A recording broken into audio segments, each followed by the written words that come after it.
आमच्या हक्काचं लेखन व माय मग कुणी नाही केलं भलं व माय अग दिल्लीचं दालन फुलं व माय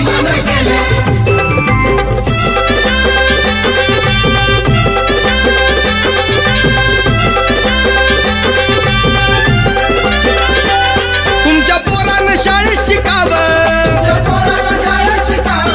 आशाला जारीला मुकावं असं